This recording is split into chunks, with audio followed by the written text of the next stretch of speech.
The ruined factory stood 3 stories high in an otherwise featureless landscape. Although somewhat imposing on its own terms, it occupied only the most unobtrusive place within the grey emptiness of its surroundings, its presence serving as a mere accent upon a desolate horizon.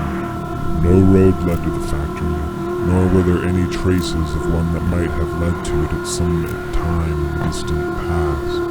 If there had ever been such a road, it would have been rendered useless as soon as it arrived at one of the 4 red-brick sides of the factory. Even in the days when the facility was in full operation, the reason for this was simple.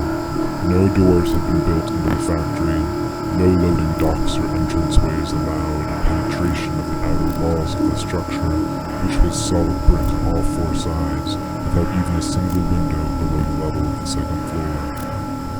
The phenomenon of a large factory so closed off from the outside world was a point of extreme fascination to me. It was almost with regret that I ultimately learned about the factory's subterranean access.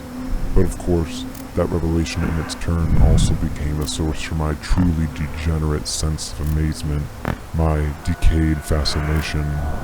The factory had long been in ruins, its innumerable bricks worn and crumbling, its many windows shattered. Each of the 3 enormous stories that stood above the ground level was vacant of all but dust and silence. The machinery, which densely occupied the 3 floors of the factory as well as considerable space beneath it, is said to have evaporated. I repeat, evaporated. Soon after the factory ceased operation, leaving behind only a few spectral outlines of deep vats and tanks, twisting tubes and funnels, harshly grinding gears and levers, giant belts and wheels that could be most clearly seen at twilight, and later, not at all.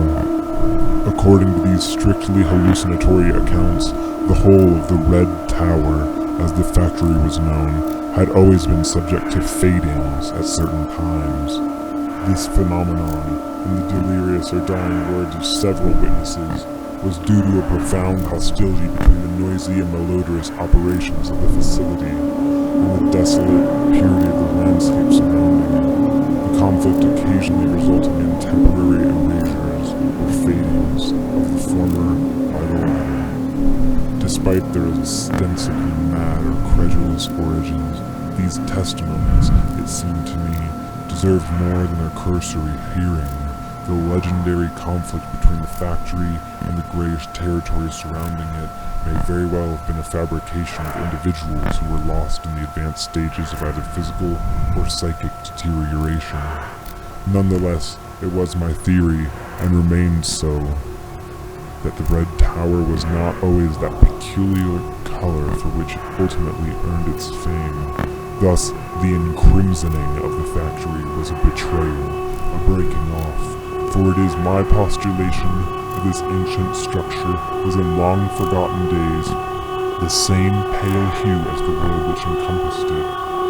Furthermore, with an insight born of dispassion to the point of total despair, I envisioned that the Red Tower was never solely devoted to the lowly functions of an ordinary factory.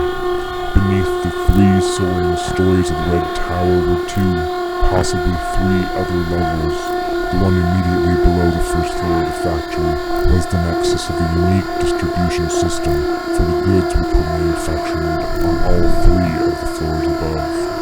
The first subterranean level in many ways resembled, and functioned in the manner of, an old-fashioned underground mine.